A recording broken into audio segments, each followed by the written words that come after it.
becoming produced, and it could be seen as a vague sense of dissatisfaction. You can't really put your finger on it, but you tend to go towards that direction more than being open and happy, And so that malaise is produced by the system that the mind is relying on. Like in recovery, they'd say it's self. That word, small s, represents the system. And the problem is systemic. It's not because there's certain things that aren't working out. The system is broken. Self-centeredness doesn't really work. Yeah? It's a failed system in a way. And you can see it a lot of the times, because what it would deem valuable and saying it's worthy to work for, a lot of people, when they pursue that and they arrive at that mythical arrival date, they feel a sense of emptiness. It's actually, they get everything they've ever wanted, and it seems to be unsatisfying. That's a systemic problem of this, So it's not like the problem is in good shape and you're just not finding the right formulas or doing the right thing or thinking the right way. It's the thinking, it's the system that's failed. That's why in AA, in recovery, that says, why are you in so much fear? Which is a great question. Why are you in so much fear today? And it says, so he doesn't let us answer, because it would be, we could have like a year seminar on everyone's answers why they're in fear. We can't even get what fear really is. Most of what we're suffering with is anxiety, mental anxiety. There are fears that are inherently built into the programming here, like fear of death for many of us, right? Fear of not being taken care of, not having food, clothing, and shelter. These are strong environmental and conditional fears, yeah? And yet what happens is the mental process claims to be the one who has those fears and then riffs on them. So people will live their whole life being afraid of death. Yeah? When at the moment of death, then that fear may have arisen, and it may have been the booster rocket to set you free. Your mind has now co-opted it and has been using it, that fear, but turning it on in a way with a mental activity. Worrying about it, thinking about it, yeah? So it's sort of like, when there's fear, like one time I was in the water and I saw a shark, I didn't have to see the whole shark. I saw the fin, and it was doing that movement like it was going. And in Australia, the dolphins have blackish fins, and they're more dorsal. This was like a triangle, and it was only about 10 feet from me. And there was a fear. Fear arose. And my body got drenched with adrenaline. And I just started swimming to the shore. Yeah? Now that's fear. That's a valid emotion. That's what happens here. At certain times when something really scares you, you're supposed to have that reaction. But most people are provoking or producing like a bastardization of it through mental anxiety. It's like having a buzzer, and they're buzzing themselves all day with little electrical shocks. What's going to happen? What's going to happen? What are they thinking about me? Blah, blah, blah. And it's like, it's exhausting for the system, because it's sort of like when you give the system too much drugs, now it doesn't make any dopamine anymore. Yeah, it gets addicted. So now you've got all this adrenaline running through you all the time, and when you really need it, it probably won't be available, because the mental activity has co-opted it. And now and people are sharing about it as fear, but it's mental anxiety. Yeah? It's rooted in the instinctual fears, like they're worrying, will they get their fourth house? That's actually can be rooted to the fear of not having shelter. Yeah? But it's pretty out there. They have 3 other houses. Yeah? It shouldn't be provoking that fear if they get the fourth house or not. They've gotten shelter pretty well covered. Yeah? You see? So the fears are there, instinctual. You're afraid of like not having food, not having a place to sleep, not having sex with someone you want, maybe not having a family. So those fears are there, and then the mind riffs on them, and now exaggerates them, and amplifies them when they're not even arising. Like you can be in a beautiful mansion, and you're worried, about, will I buy that next little house in Malibu? Yeah? So you see the mind, the system of self-centeredness, the reliance on that system, our mind relying on that system as our navigational system, and the problem is it's systemic. There's not like a little bit wrong with the system, and if we just tie up the nuts and bolts, it will run well. The problem is chronically systemic. So his answer to why are you in so much fear today was, isn't it because self-reliance has failed us? Simple statement, very simple statement, can save you a huge amount of time, and a lot of studying if you just really look at your own life, and if you have a little flavor of what that self may mean to you, the idea of that self, and the reliance on it, and see its effects in your life, and see if it ever really panned out that well, by relying on that. And then you have a real intimate hit of the first introduction to the situation, which is recognizing the problem, Oh, so it's reliance on self. Now, if you look at the word reliance, let's say I'm relying on let's say if I get old enough in a few more years, I'll be relying maybe on my Social Security check if I ever get one. I didn't work much in this life. So, I'm not going to have too much Social Security. But let's say I was, and then I'd be relying on that money to sort of hopefully take care of my basic shelter and food and stuff like that. Yeah? So here's this reliance. I'm talking about way past relying. It's turned into identification as, which to me would be like the highest form of reliance, where you're so reliant on it, you're taking yourself to be it. I don't see how it can go any farther. Really. I don't see it can go to any more extreme 10th degree of reliance than identification as. And the dilemma is when you're identified as that idea of being Paul, a long-lasting, independent, separate entity, it's one who has choice and is the doer of his actions and is the thinker of the thoughts and is the feeler of the feelings and is the hearer of what's heard, that there's a someone in here. I can never really see it, but I think a whole lot about it.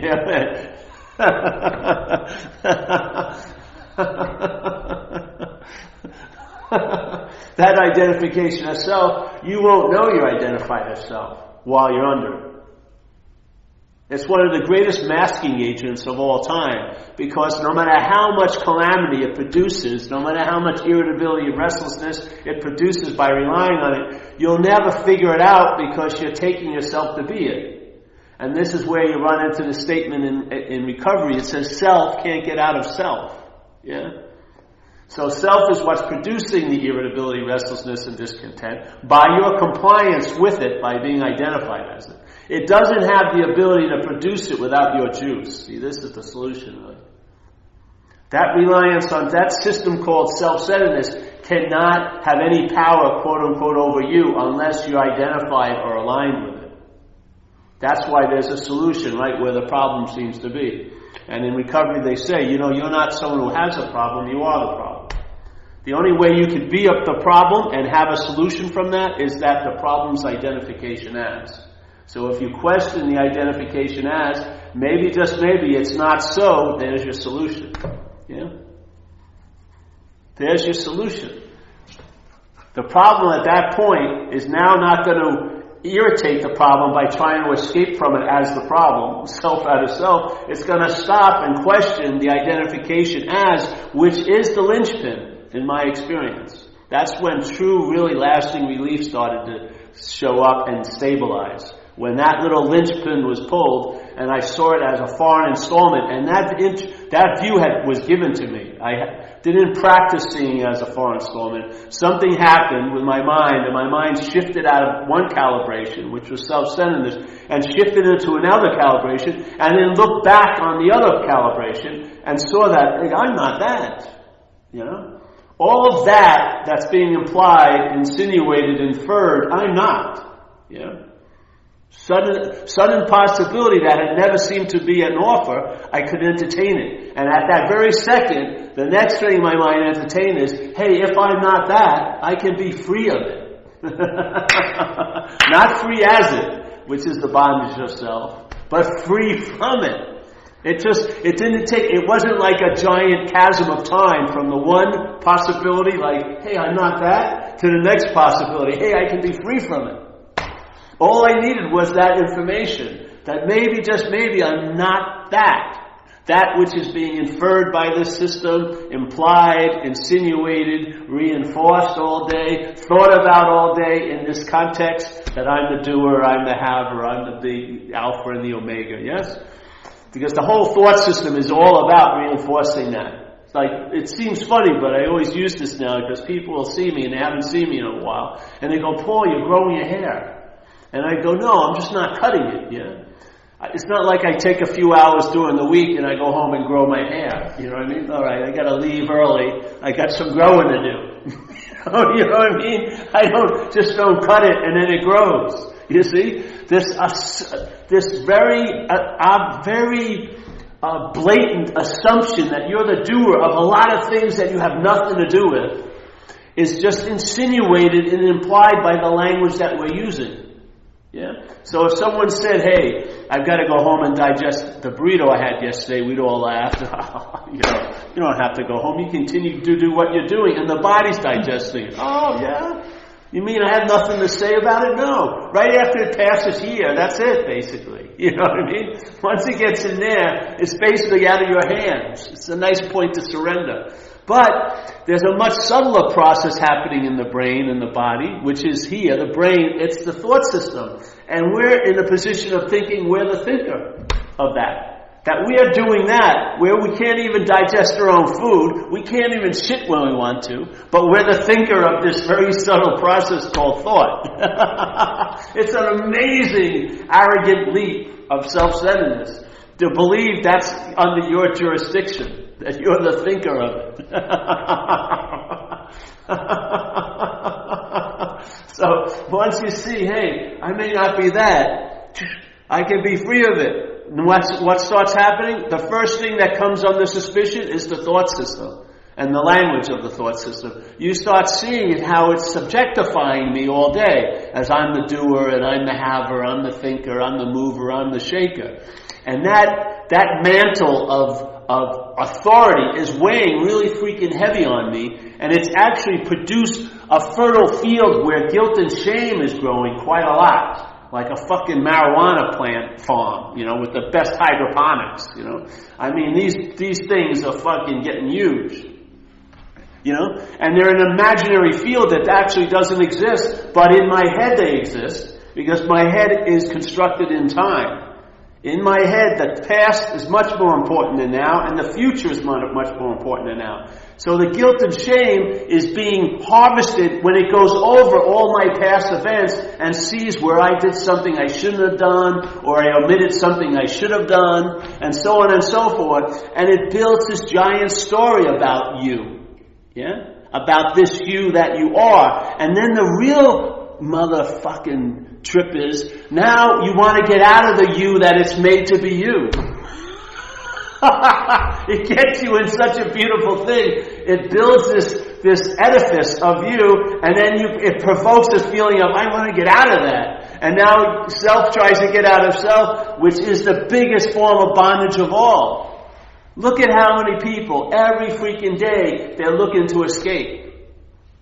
With that coffee, with the movie, with the surfing, whatever you come in contact with, the mind is looking to get out of itself in a lot of ways. But it can't get out of self as the self. You see? If the identification is in place, you're going to take yourself to be the thing you're trying to leave. Just a different version of the thing that says, this self is imposing its will on this self.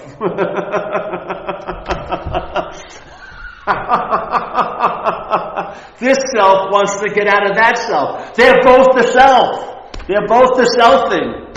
There's not one that's it's not like a one-celled animal that's gonna break into two cells, and the one self is gonna leave the bad self and then grow into this perfect Kevin or perfect Paul. It ain't happening. If it could have, why hasn't it yet?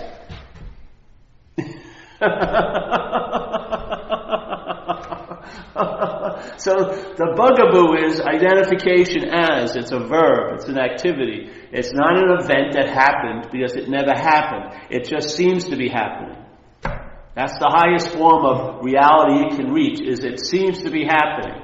Yeah? The language is there like a fucking cattle prod to keep you still taking yourself to be a Paul who's doing this and should have done that and this and that, and time has so much value, and forget about this moment. Where is this leading me to? It's leading you to another aspect of the same freaking moment. That's where it's leading you to. But we think, no, it's going to be so much better that next moment. Yeah? And then what happens when that ends? Then you're on the seeking trail again. After you look at it, if you could look at it from a little bit above, you've been on like a death march in a way. Seeking, year after year after year after year after year. Yeah. It's like being on a boat. Everyone has a shit in their pants. It smells like high heaven. No one wants to admit that they have it, but they constantly keep it. All of this must be my shit because they're self-centered. So everyone's walking around on the boat acting as if everything's fucking great. But in a sense, there's deep-rooted suffering there. Yeah. Your mind's not at peace. It's agitated.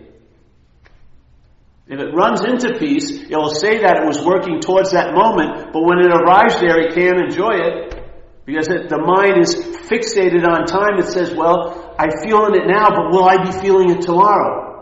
And then its story about why it's feeling the peace has to have something to do with it. So you must have done something to get you right in the right position to receive the peace, and therefore I can do something that will move me out of that position to miss the peace. Yeah? If you believe you've achieved something, that same mind will believe you can lose it. That's not worthy of having. No way. You need to have something that's always available at all times. Yeah? Something that overrides circumstances and situations. Something that overrides time. And I'm saying it's inherently right where you are. It's available. Just like the mind's entertaining this to be real, the mind can start entertaining other ideas, and for that mind in this moment, it will be real. Yeah? There'll be a freedom from the bondage of self. It doesn't say bondage to self. That would mean there's a self to be bonded to. It's bondage of self. Of. In other words, it's an activity. I call it selfing. And that's the highest level it can arise to. It's an activity. It doesn't become a self. Yeah. So it's not bondage to self. It's like, let's say, if there was like a chair and I could be bonded to the chair, right? They'd put me handcuffs, which has very rarely happened to me, but I remember the times it did. And they handcuffed me and I was bonded to the chair. This doesn't say bonding to the self. It says bondage of the self. It's different. Yeah? It's different. It's an activity the mind has fallen under. This constant inference and implication and insinuation and implying of the language that's wrapped, all our thoughts are wrapped in. It's sort of like an unconscious lullaby we've been lulled into a sleep by. Yeah? And then you have your moments of wide awakeness, let's say surfing and this and that, when, like you were saying, the elements are so strong and you're experiencing it, you're smelling it, you hear it, you're feeling it, you're tasting it, and you're engaged, and at that point, the mind's not remembering self, because it's too engaged with what's happening, so it overrides its remembering of self by thinking of the past and the future, and you have a freedom from that bondage of self, and therefore you put it on surfing, which is fine, and you say surfing is doing it for you, but it's your own mind that's doing it. The surfing facilitates the mind, but don't be fooled that something is triggering the mind. The mind is the only trigger here, yeah? Because then you get addicted to surfing. And then I see a lot of guys who surf, they're pretty good. They have bad sessions now all the time, judging by the waves they think they got or didn't get. Yet when you first went in, it was more than enough, wasn't it? Just to be in the water. You had a baseline of happiness just because you were in the water. Now it's all this judgment, it was a bad session. You know what I mean? How can you have a bad session, really? I mean, if you still have the ability to have wonder and awe, it's pretty amazing to be in there. Even if you're not catching waves, you'll see a dolphin or something, or you spin around and see the geography around the beach, and you're like fucking amazed. Yeah? But of course, what happens with the selfing is the person the mind in selfing doesn't care about the riding the waves. It wants someone on the beach to see them. It wants to be acknowledged as a surfer. There's an identification as a surfer. All these are just subdivisions of the identification as a self. What we do with that, we don't look at the identification itself, we just change the uniform of the self we're identified as. So, I like to wear the surfing identification a lot better than the junkie identification. But when I was out there, I had the junkie identification I was wearing. Yeah? But no, we keep trying to change the uniform, go into the closet that this world offers to put on another uniform, but we're just clothing the self. Yeah? We're identifying, the identification as self is never addressed, and now we're just switching what self we're going to be identified as. Yeah? Let's see if I can get the perfect self to be identified as. Then you'll find a bigger self that's identified better. Someone will be a better surfer. Someone will have a nicer girlfriend. Oh yeah. But if you go this way, just see the basic systemic dilemma of the identification as self. It's not which one you identified as or what beast you created. Like, there's the basic Frankenstein monster, then you add some a nice wardrobe or teach it to sing or something, and now it's a better Frankenstein monster. But the fact is, it's still a monster, in a way. This is going back and just seeing, the identification as self. That's the dilemma. Then you can wear all these different uniforms, and you wear them loosely. You don't take them to be your skin, so to speak. Yeah? You see it as just another thing you wear. When you're at the office, you're that type of person. When you're doing here, when you're with your girlfriend, there's tons of different uniforms you wear. But to take the one uniform to be the skin, which is the idea of being a self, then it's never entertained and it can be taken off. That's the rub. It doesn't care if you look a spiritual or you look like a tattooed, leather-bound, Harley-Davidson driver. It can fit into all these different uniforms because the identification as self is right out in the open, protected. No one's seeing it. No one's seeing it at all. The biggest heist of all is occurring and no one even recognizes it.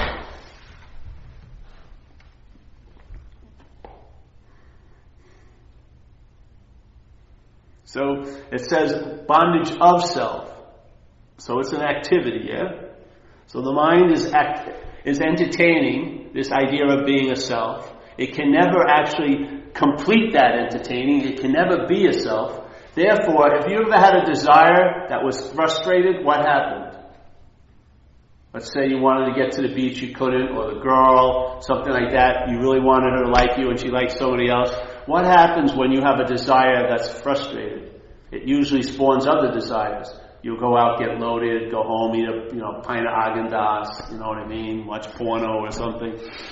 Yeah? That frustration is going to lead to seeking relief from that frustration, and then you're going to need to get relief from that frustration, and then so on and so forth. So one basic addiction, which is the mind's addiction to the idea of being a self, spawns all the other addictions.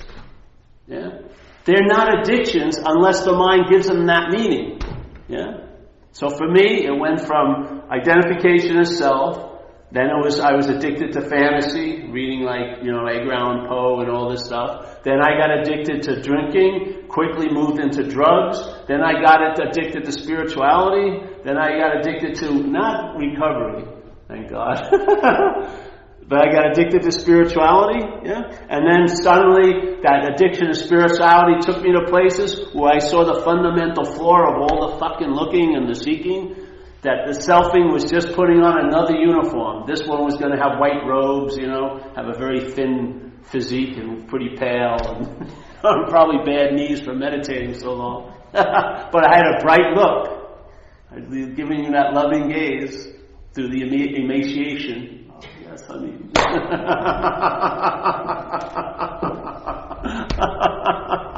Instead, finally, I heard this information. I just went to Berkeley and I heard it and I just entertained the possibility. And read some books, went to other meetings, found out this little like subculture that was going on. Very few people were interested in the idea, I think.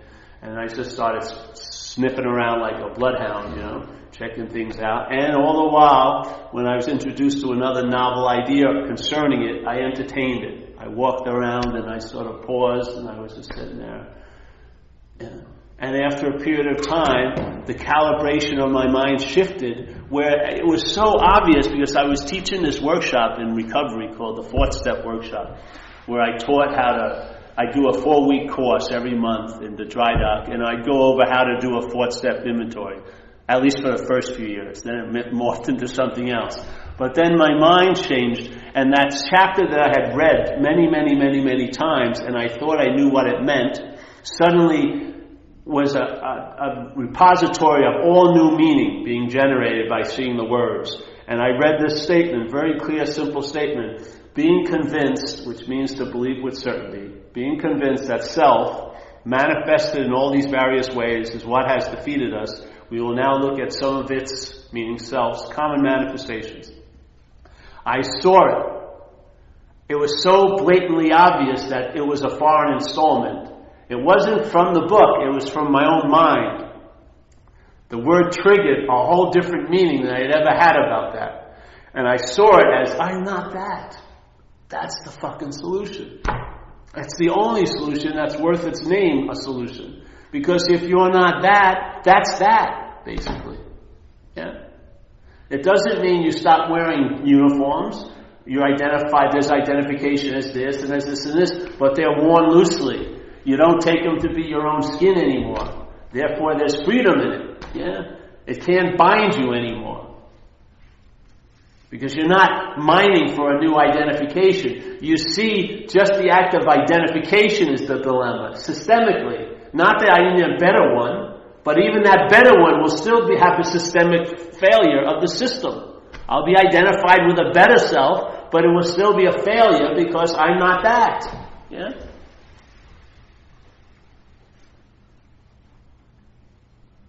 And then, alright, finally you don't know. All that drive to know, to make sense of this insanity, to try to make it rational and make, to make these weird connections between totally indirect, contrary dots, but to have a story of, I was Paul then, and now I'm Paul now, and therefore I will be Paul later. That's all it does. It remembers itself now by saying, I was here, I will be here. Look at how much I'm worrying about it. It would be pretty insane if you found out you weren't even the one you were worrying about in the future when you arrived there. You spent 20 years worrying about you, and you're not even that you were worrying about. All that energy could have been used for something else, like resting in what you are now.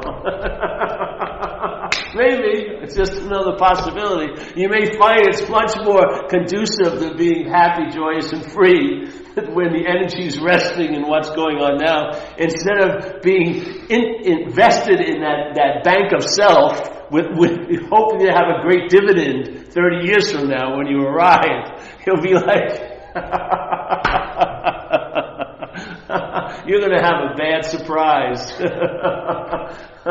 You'll be laying on your deathbed in your head, which you've listened to, like the fucking Greek oracle tells you, you really blew it, and you'll die on that note. It passes judgment. It's final judgment. You really blew it. What am I going to do? I can't even take these tubes out of me. How can I change and rectify anything? Of course, you're going to be stuck with a big bag of doo-doo in a way. And how are you not going to listen to it if you've been listening to it all this time? You're not going to have an immunity to it just then. Maybe by grace, but not by habit. If you're listening to it now, and now, I'm sure you're going to be listening to the now that's going to be that then,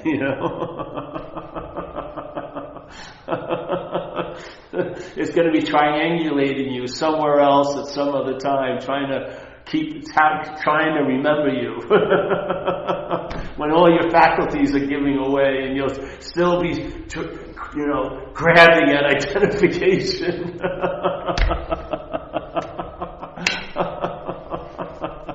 Die now, really, die now.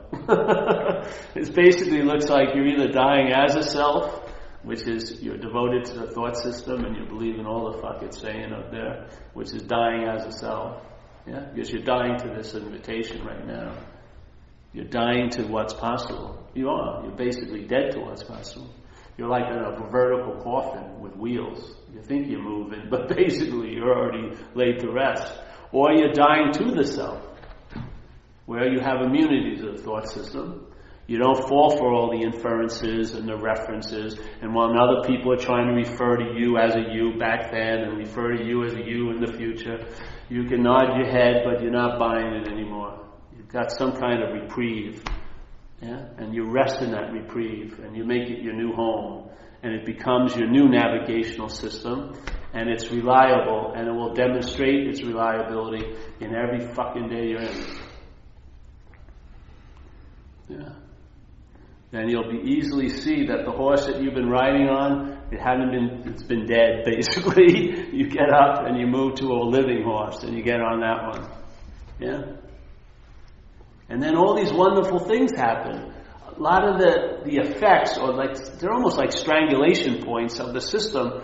All these knots that keep you obstructed in a way from, let's say, the sunlight of spirit, just start loosening up over time. Like the nuts just unloosen themselves, they fall off, and then the thing collapses, and then more is reestablished, you get more sense of the space that you are, and it just seems to be going on with no thought or effort on your part. Yeah? You're just living, and through the living, things are being rearranged and reconfigured and shuffled differently. And the way you're playing your day seems to change without studying for 8 years how to change the way you play your day. Yeah? Just by entertaining I'm not that, it seems to initiate a real shift, a real paradigm shift, yeah, in how you view things. I never had it happen any other way as powerful as this, and this it was the least amount of effort of all of them. All the other things were a way. Yeah? This is like an illuminating factor that you have always been and will always be. And it's always available right now at all times, right where you are. As long as you seem to be alive here, it's going to be available to you. It's the most reliable thing, and much more reliable than the breath, because the breath goes up and then pauses and goes down. This doesn't go up and down and pause. It is a pause.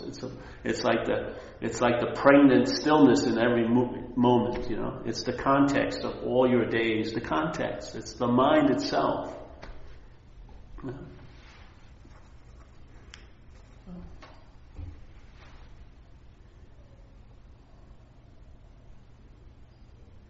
And then you see that it can only be a seeming problem. The word seeming is really important if you read it. A lot of people read something out of the book, but they forget that. They say, we're 100 men and women who have recovered from a hopeless state of mind and body. It doesn't say that. It says a seemingly hopeless state of mind and body. To me, that's the most important word, because seemingly defines what's happening here. It says, it appears to be true or false to you. So in a sense, nothing has the quality of trueness or falsehood. It's but the meaning you give it. That's a powerful role we play here, yeah? Hear that? That just blows my mind. Seemingly, we have recovered from a seemingly hopeless state of mind and body. So in fact, it's not hopeless.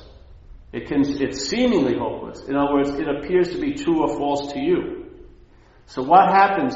Do you want to change the condition that seems to be hopeless, or do you want to change the you that's giving it the meaning of being hopeless? Which one do you think would be a wiser move? Would you want to try to change a seemingly hopeless state of mind and body while you're holding it in that tractor beam that it's seemingly hopeless? Good luck. But what would happen is if you question the you that's giving it the meaning that it's just a hopeless state of mind and body. If this changes, that hopeless state may only seem to be a hopeless state. There's freedom there, right? Why take that one statement, and if it rings true to you, why not let the mind expand on it? Like the Course in Miracles did. It says, you and I have given everything all the meaning it has. It expands on that idea. Yeah? Just like everyone in this room is having a subjective experience. In other words, you're having an experience of this event that's probably different than the experience I'm having of this event. That's being brought to us by the subjective view we're entertaining. You're seeing it from a certain position. You're seeing it from a position. I'm seeing it from a position. From that position, from your condition, you're giving meaning to this event. Yeah? This is just an event, but you're the one that gives it the meaning. Yeah? That's a pretty powerful role you have in your own life. Eh? If you entertain that idea, what would happen if I changed the meaning giver? Yeah?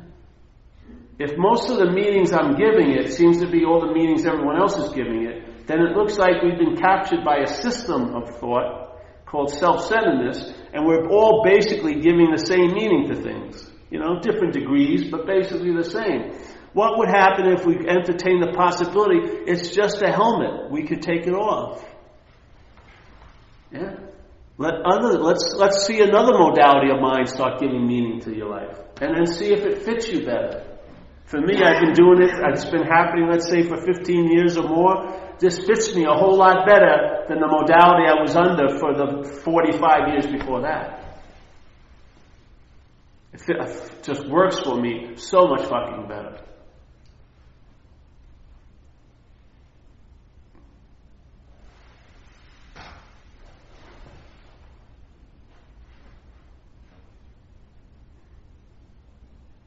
And while you're in it, then you recognize the movement of mind which tries to claim it, tries to make it something, tries to wiggle it in there and say, I'm the one who's feeling this. I've got the next new uniform on. I'm a spiritual awake person. Yes?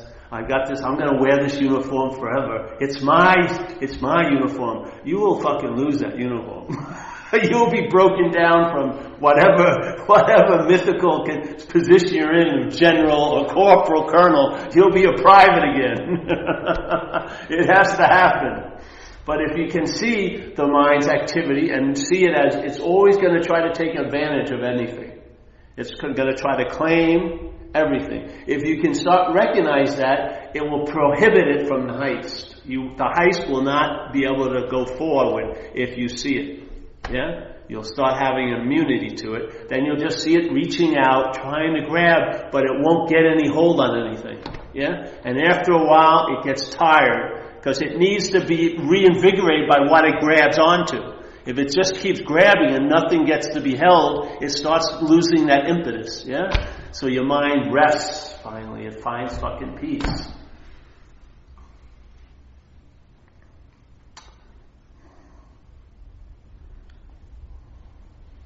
I see people all day,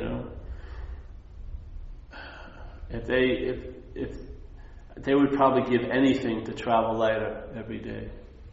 They would give anything to have an immunity to the thought system. Well, here it is. You are the immunity to the thought system. You are the source of traveling lighter. There's no savior going to come. No one's going to bestow it on you. Yeah, it's coming up to your own awakening to the ideas, to see how really everything is determined on you in a sense. Here. You can read these great scriptures, which I really respect, where the guy talks about the brightness and stillness of all there is, and yet if you have opinions about it, you won't see it. So in other words, you've got a huge role to play here when it comes to everywhere and everything. Yeah? The allness of everything can seem not to be consequential to you. That's how powerful we are. What's everywhere, allwhere, we can unnotice it day in and day out. We can't unnotice it forever, but we can unnotice it in time. Day in and day out, I'd say you play a big role. Yeah? No matter how powerful that sun is, in our situation now, I can have a 5-cent paper shade and it would be sufficient to block me off from that sun. Wouldn't it? If the sun was right out that window, I could seemingly turn it off in a way. by pulling that not shade. That's our role here. We're playing a big role.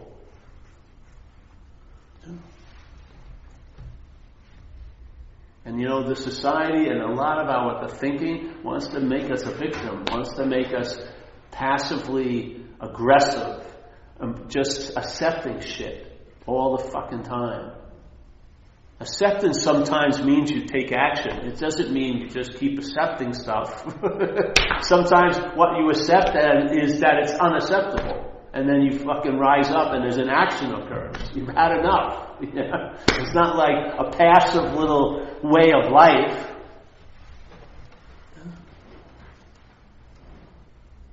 That's what they say. If a savior comes here, you're going to hate him. Yeah? Because he's going to have to fail you. You're going to have to be left with your own devices sooner or later. I had strong experiences of it. I was in a hospital for months, Had that bad car accident. Well, I don't think anyone has a good car accident, really. But I had a bad one. I was in a hospital bed 10 months. It was about 3 foot wide and 7 feet high, 7 feet long. That was my world. It took me over 4 months or 5 months to get it up on a wheelchair.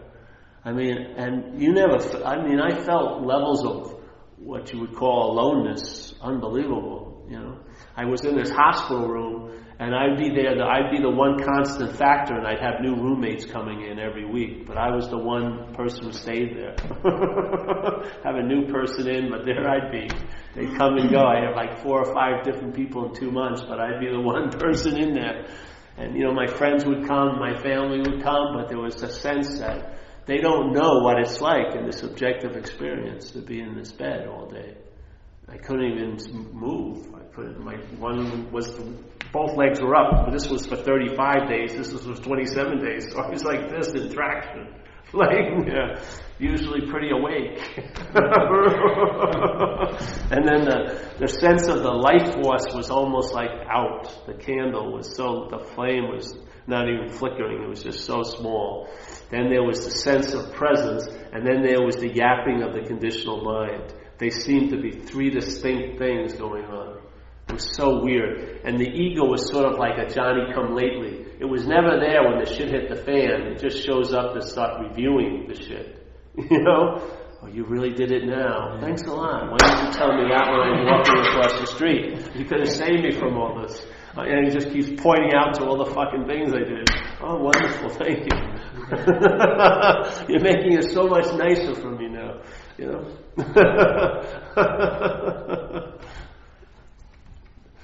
I don't know. For me, it was so nice. I put my foot down and it's not happiness. Happiness comes and goes. It's more of a contentment and a clarity of mind. Yeah? A contentment and a clarity of mind. I know when I have things and I reach my limit, it's fine. I just stop. I don't go and keep doing things because there's no need to. Because I have the contentment of mind, yeah, and the clarity of the mind. To me, the clarity and contentment are the same, basically. Clarity sort of provokes a contentment. So, yeah, just an idea to entertain. Yeah. If you're in AA or recovery, it's simple. You have a pretty good idea of the problem because you've been living under it for quite a while. And now, if you can really see the lack of true, specific identification is scary when people are walking around calling mental anxiety fear. How much are you out to lunch? It'd be good to get what's what, yeah? Because the fears are there. They're an emotion. They're built into the programming here, yeah? It's the mental anxiety that's claimed them to be your fears and then just playing it like a symphony, yeah? Playing all those fears of shelter, food, sex, death, and life, and just riffing on it all fucking day. Yeah?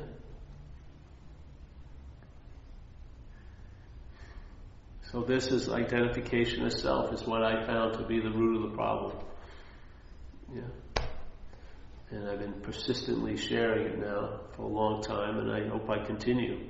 Because there's nowhere else to go. If you don't get this clearly, It's all the other stuff is just the self putting on different uniforms. That's all. Yeah. It's better to be, let's say, cavalry than, a foot soldier, but you're still in the fucking army yourself. And I'd like to have a sort of a stronger freedom from that, I don't want to be elevated to a higher position of selfing, tell you the truth. I'd rather just sort of see the system as chronically, systemically failed, and then, all right, move on from there. Yeah. Then whatever uniform on, you can really play it good, man, because you're free with it. You're not like trying to create imaginary roots into that and become that. Yeah. Because you don't need to become anything. You already are something. And then here in this time frame, you'll become a lot of things. You'll become a mother, you'll become a father maybe, yeah? You'll become this, you'll become that. There's going to be tons of becomings, yeah? But the being is different. A lot of us are trying to do and have ourselves into a state of being. We can only become another mental state, yeah? But the being is complete already. It's not in a process. So it doesn't need time, yeah? Because time is a process, yeah? It doesn't need time to complete itself because it's complete. It doesn't need to achieve itself because it's nothing other than all that, yeah? So it's got a whole different sense, and if your mind would sort of reflect that, it would now mimic the effects of what it's reflecting. It would mimic this qualities. And the mind would sort of take on the qualities of this instead of taking on the qualities of this self-centered rift that's going on by the conditional mind, taking yourself to be an action figure. Yeah.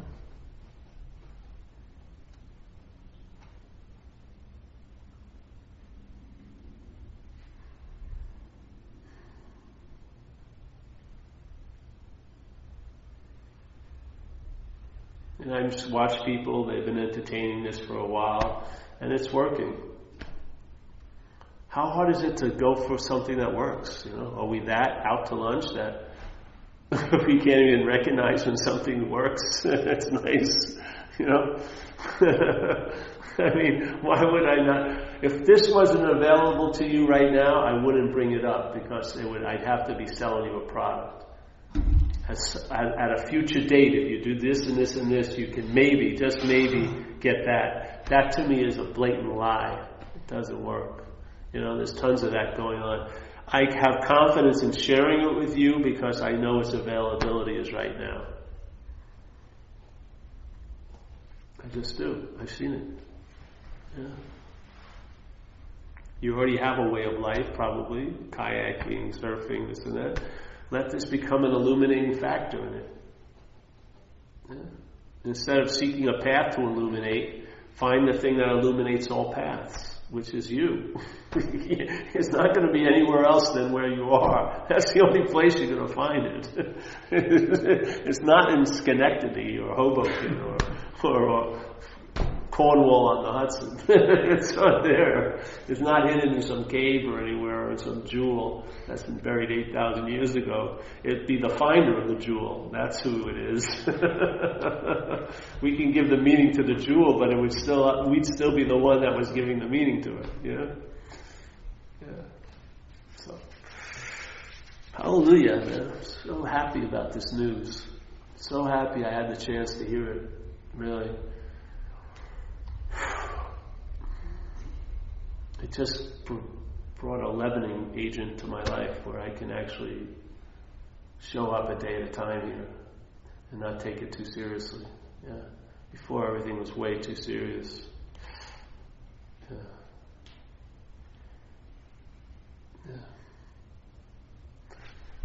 Any questions? We're going to have one more week. Next Wednesday we'll have a meeting. Then the next Wednesday after that I'll be gone. But this coming Wednesday we'll be here. Saturday we'll be here, and next Saturday we'll be gone next Saturday. Where are you headed? No, I'm going to Sweden, Boston. Boston and Philly. Yeah. No, I'm going to Sweden. This room. Alcoholism was our intimate demonstration of the systemic failure of self-centeredness. Yeah, we had like an extreme subdivision called alcoholism. And what's really wonderful about alcoholism, many things about it, is the recovery from it, because you tend to go to meetings where other people who have alcoholism, who are living under that yoke, share at the meetings. And so you're sitting in a room with people and they're sharing their thoughts and their feelings and their reactions to life as if that's how Bill reacts to life and thinks about life. But then you hear Mary share it, and then Stu share it, and then Stephen share it, and you realize they sound just like my thoughts. They sound exactly how I feel. And they sound, the reactions and the things they've done in life are similar ones that I did. And so now you get a little clue that how could these be my thoughts if you have them? Yeah? If all these people seem to think the same way I think, there's something going on here that's bigger than what I'm seeing, which is I'm taking everything to be terminally uniquely about me. But I'm just hearing people speak how I feel in Bombay, India at an AA meeting. Yeah?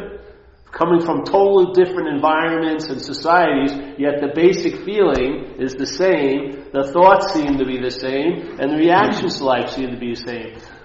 How could they be mine if you have them? They're not mine, was the second conclusion. That opened up a big fucking door of possibility. If these thoughts aren't mine, what could possibly happen? Find out. What I found is you're going to get some space between the thoughts, yeah? There's going to be something we call a pause that's going to become really obvious, and instead of just a grace-provoked event, it will become a stabilized possibility there. That there'll be a pause before you react to the thoughts from the framework that they're mine. You'll see them as foreign installments, right? Let's say foreign, like a body, its immune system would recognize a virus in it, right? One of the first things it recognizes is it's a foreign thing, yeah? And then it can produce the effects of an immune system to fight it off, yeah?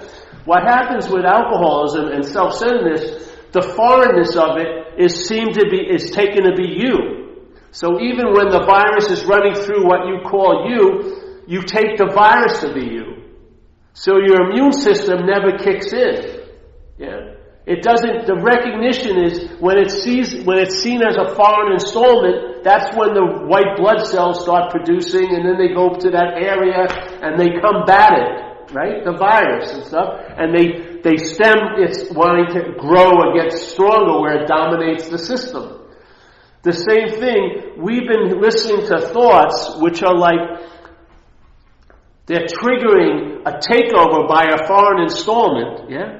We call that foreign installment us, so our immune system never kicks in. Yeah? Our ability to say, hey, I'm not that, doesn't kick in, because we've already taken ourselves to be that. Yeah? So it has totally neutralized our ability to be discriminating and clear and wise about what's going on. Yeah? Because it's like the thief in the night, when you catch it in the middle of the act, the first thing you react to is, hey, that's me. Yeah? You never see it as the thief. Because its shield, or its like stealth system, is identification as. So as soon as the foreign installment is seen, it's seen as I'm that. Yeah? So it finds a home like a parasite would. It takes the possibility, the opportunity that we're providing it to have a life through the life that we're in. Yeah? That's what it is. It's like a mental parasitical movement. And the movement is mostly in the mind, and it has the mind convinced that you're about that. It's about you. Yeah? And so your immunity, your defenses don't arise, and the takeover just goes on and on and on and on and on, and now you become like a vehicle for its own transportation. Yeah? Of course, then it manifests like a petri dish, and you're trying to deal with some of its effects, but you never get to the cause, because the cause is called you. Yeah? And that you is a foreign installment. That isn't what we are. But we take ourselves to be that. which causes us to be totally open to constant takeover by parasitical mental tendencies.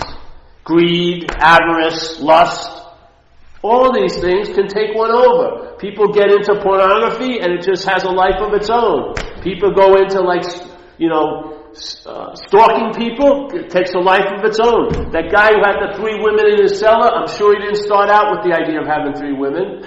He had a weird idea that, hey, there's this woman walking, I'll pick her up, see where it can go. Suddenly she's in his cellar for 5 years. Now the perversion continues and expands. Now he's got 3 of them down there for 12 years and have kids with one of them. Yeah? It didn't start out that way. Yeah? The mind was entertaining a little perversion, made it through that little idea, then it just blew up. Isn't that how it starts? You look at the one nudie thing and then you're in porno all night. Your wife is laying there beautifully, voluptuously in bed and you're looking at porno instead. Same thing with drugs, saying, oh, I'm only going to have 1 drink. It takes you off totally. I'm just going to have 1 hit of the pipe. Oh yeah, sure. 1 hit of the pipe. Oh yeah. 1 shot. Oh yeah. As soon as it happens, you're taken over. Yeah? And you just use for fucking transportation. And then you're fighting and you're righteously proclaiming how individual and you're doing everything. You've just been taken over. You ever hear of candida?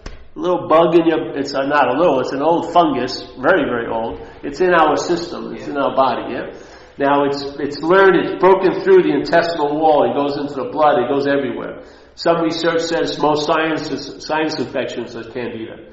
Goes into moist areas of the body and lives, yeah? So the candida has certain demands for food.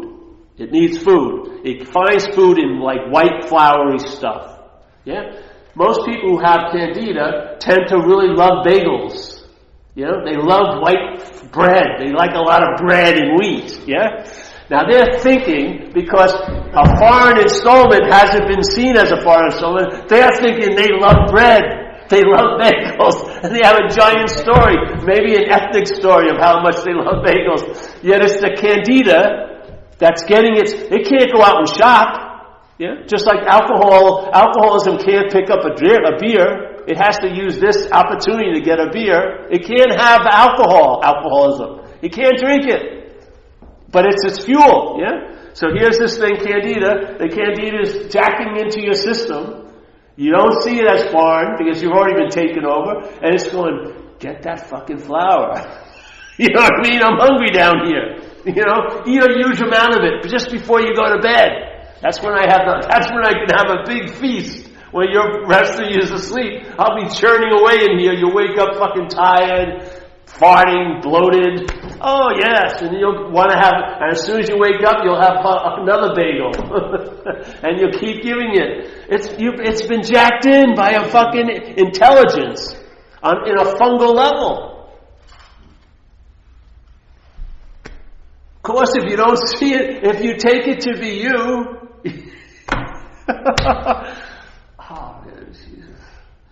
you're going to notice the effects, but you'll never be able to put your finger on it. Now everyone's getting into gluten-free. It's way past time. People have been fatigued and bloated for 30, 40 years.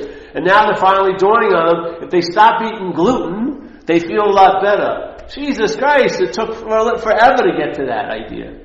Yeah? We're basically out to lunch. We're just being taken over by tons of things constantly. Yeah? But how about recognizing the first installment, that installment of the idea of being a self? We didn't even know what was going on when we were a kid. We just grew right into it. Yeah? And now we've been looking at from that formatted way of looking self-centeredly for years. And it's made us blind to what's actually so. And if we try to apply this form of looking to finding the truth, we'll never freaking find the truth. Because it ain't out there. There's no truth out there. You is the truth. So, that's it, eh?